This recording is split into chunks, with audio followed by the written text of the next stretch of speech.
This Torah class is brought to you by TorahAnytime.com. Okay, good morning, Rabbi. We're learning now Sefer Ezra, Perek Daled, Pasuk Zayin, and we're reading about the accusation that was written against the Jewish people who were rebuilding the second Beis HaMikdash. And we're going to again go back to Pasuk Zayin, Uvimei Artach Shasta. In the days of Artach Shasta. We mentioned, Rashi learns who's Artach Shasta. This is the king Koresh. Koresh preceded Achashverosh, even though in Pasuk Vav we already read about the accusation in the time of Achashverosh, which took place later. Nevertheless, according to Rashi, we're going back to the accusation that took place in the times of Koresh. However, not everybody learns that Artach Shasta was Koresh. Some learn that Artach Shasta was, in fact, Achashverosh. Who learns that Artach Shasta was Achashverosh? Well, we mentioned Rashi learns he's Koresh, Mitzudas David learns he's Koresh.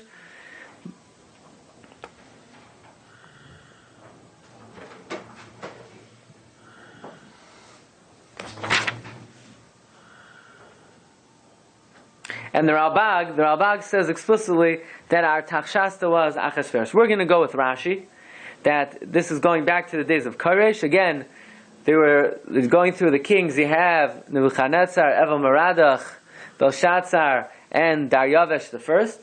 Then you have Koresh, Achashverosh, Daryavesh the second. But we did mention that even Koresh had another name, and Koresh's other name was also Daryavesh. Okay. And the gematria of Koresh is Daryavesh. So that, just to keep things simple. Right? So in any event, in the days of Artach Shasta, Kosav Bishlam, a letter of peace was written by Misridas Tavel, by a man by the name of Misridas Tavel, Ushar Kenoisav, and the rest of his friends. Al Artach Shasta, Rashi learns to Artach Shasta, Melech Paras, the king of Paras, that's Koresh. Uchsav Hanishtavan, and the script of the text of the letter, Kosav Aramis, was written in Aramaic, Umesurgaman Aramis, and the font, the letters were Aramaic letters. And we mentioned the minority opinion in the Gemara Sanhedrin that this refers to the newly changed text, and until this point they used Ksav Ivris, and from this point of time and on they started to use Ksav Ashuris. But the fact that the Mefarshim on this pasuk do not bring this down is also indicative of the fact that we don't go that way. We hold that Ksav Ashuris was always employed. Okay, so now we're up to pasuk Ches. Rechum, a man by the name of Rechum, Be'el Te'em, the secretary, the Shimshai Safra, and Shimshai the scribe. Now who's Shimshai? Shimshai had a very famous father. You know what his father's name was? Haman. And he was the scribe. So Rechem was the Be'el Te'em, Rechem was the secretary, and Shimshai was the scribe. Kesavu Igra Chada al Yushalayim. They wrote a letter regarding Yushalayim, La'artach Shasta Malka, to Artach Shasta the king, Kenema, that goes as follows. Take a look at Rashi. Shimshai Safra. The Shimshai Hoya Sefer, who Shimshai Benoy Shel Haman.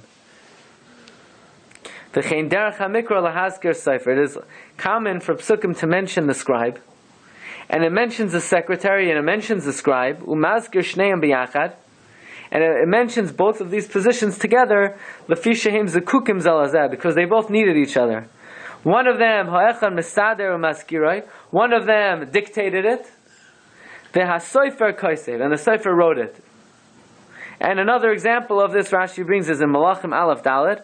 Elicharaf, Va'achia, B'nei Shisha were Sofrim, and Yoshafat ben Achilod was the Maskir. Okay. Kasvu Igra, look at Rashi, very important Rashi. Halalu Shneim, these two guys. Rechum v'Shimshai kasu hoigaras kasher tziva aleim mitradas v'tavel, like mitradas and tavel commanded them. So Rashi is bothered by the following question: In this pasuk it says, who's writing the letter? Rechum and Shimshai. So, it's almost as if the psukim are hoping you forgot what we learned last week. Because in the pasuk before, and we just read it, in pasuk Zayin, it says, who wrote the letter? Misra das Tavel. So it's a stira. Pasuk Zayin says, Misra das Tavel. Pasuk Ches says, Rechum and Shimshai. Says Rashi, no. How do we understand this contradiction? Misra das Tavel commanded Rechum and Shimshai to write the letter. Rashi continues, on Yerushalayim, and Kinema is, the letter goes as follows.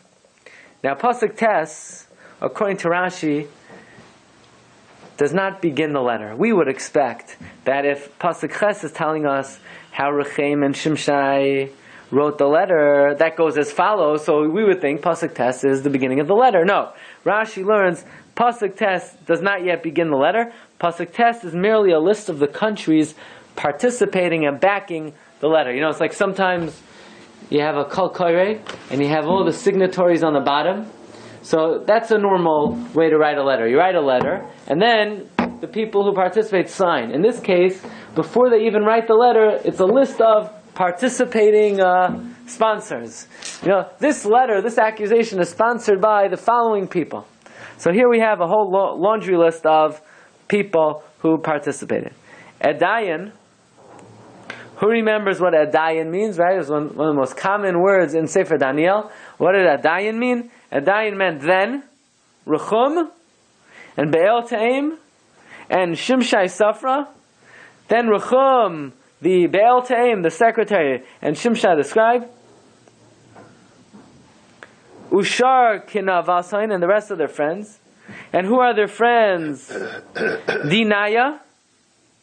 These are names of Goyim, who Sancherev positioned in the cities of the Shomron.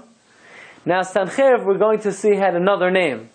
And his other name was Asnapir. We'll get to that. So the Dinaya people who lived in the Shomron, Va'afar Sas Choye, and the Afar Schoye, and Tarpeloye, and Afar Soye. Does anybody know who the Afar Soye are? Very good. Afar Soye is the Persians.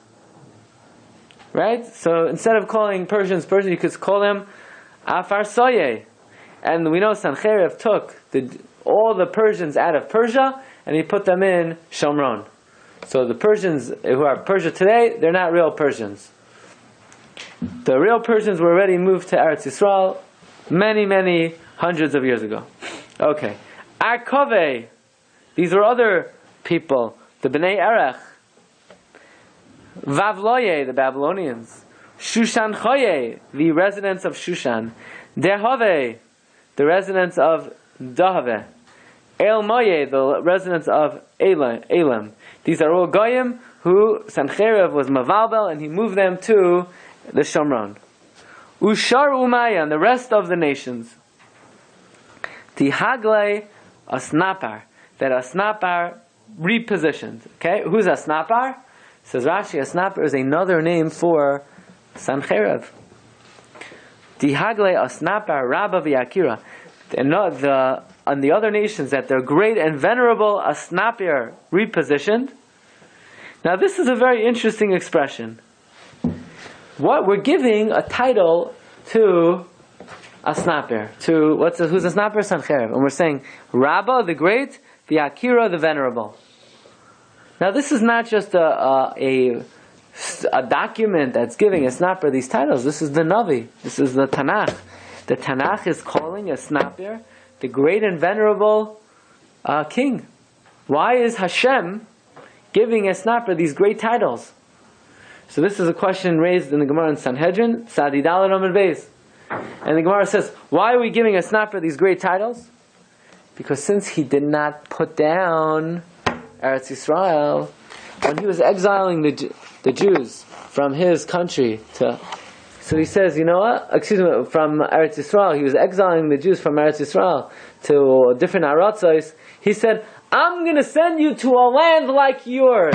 The Gemara says, any normal king who hated Klal Yisrael would have said, I'm going to send you to a land better than yours.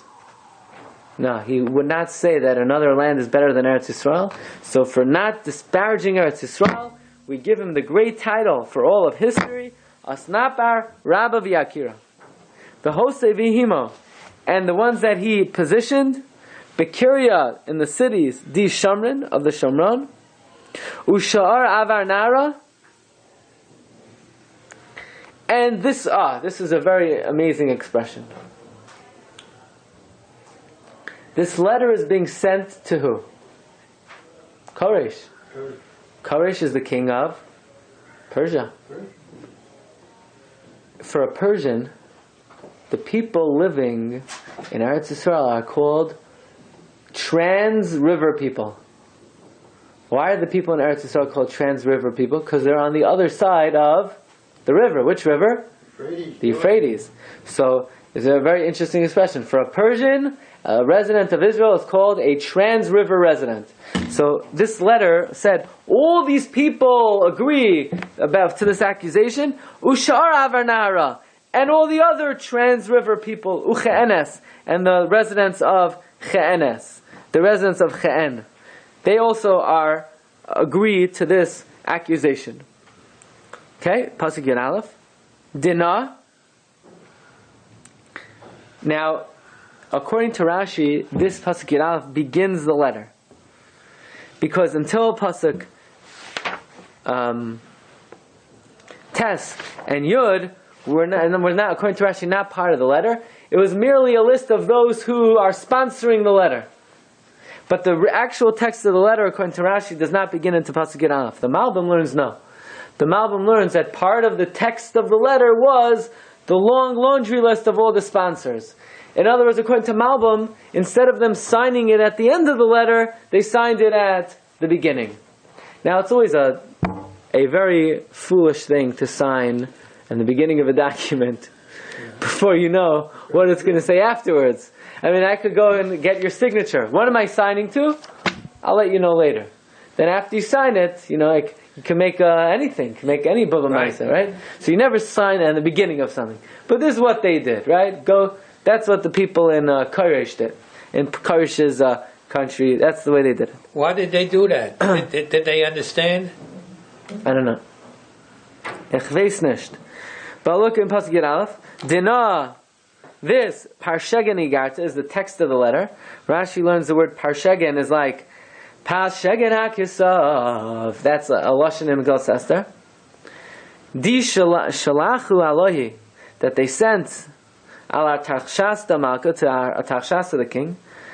Avdach, your servants are Enosh, are the people Avar Nara, on the trans river Uche'enes, and those who come from Che'en.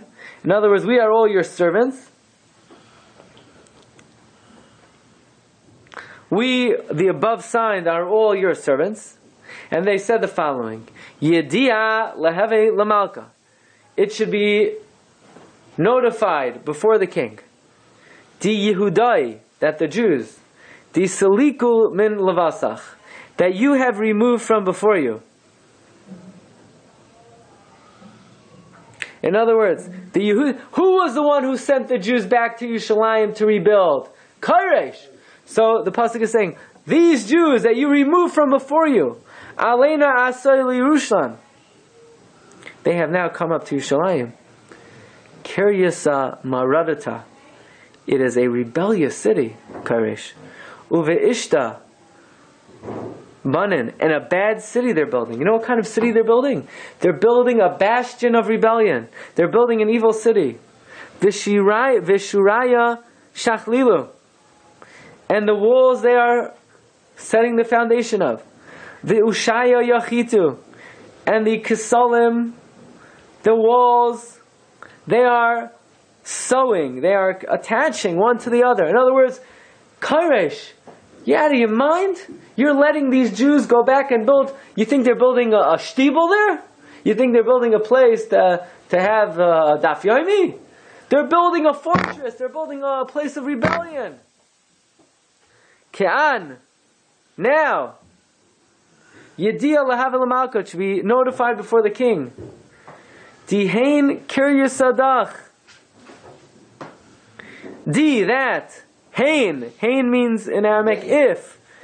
Di hain kiryasadach tispana. That if they build this building, if they build this city, Vishuraya yishtachlan, and they set the foundation for the wall, you should know you'll never see a penny of taxes from those Jews. Minda, viloi, vahalach. These are different types of taxes. Income tax, social security, luxury tax, all different taxes. Right? Tolls, all these taxes, lo yintanun. They'll never give them. Bi'apsoim, and the treasury of taxes of the king, Malchin, Tahanzik, is going to be damaged. You should know, says this letter, this accusatory letter, that the Jews are merely building a home of rebellion, a bastion of rebellion. They're going to isolate themselves. You'll never see any taxes from them. You ask them, why aren't you paying taxes? And what are they going to say? What taxes? What taxes? We don't have taxes. Where's the record? But they're going to say, King, you know why they're not reporting their taxes? Because they use cash only. We know the trick already. We know the cash only trick. So therefore, King, you cannot let them continue to build this Beis HaMikdash. Ke'an. Now, Kal Kavel Di Malach. Consequently, Di Malach Heichla Malchana. We want to destroy this temple. Again, Ka'an, now, Kal Kavel, because of this. Di Malach Heichla Malachna. We want to destroy their temple. The Ervas Malka, and the disparagement of the king, Lo Arachlana. It is not proper for us, Lamechazeh, for us to stand by idly witnessing the construction of this temple, which is a disgrace to the king. Al Dinah, it is because of this. Shelachna, we have sent. V'haidana, we have notified. Lamalka, the king. This is why they made themselves into self-righteous, that they can't bear to see the indignity to the king. Rabbi Sai, I wish you all a wonderful day. You've just experienced another Torah class brought to you by TorahAnytime.com.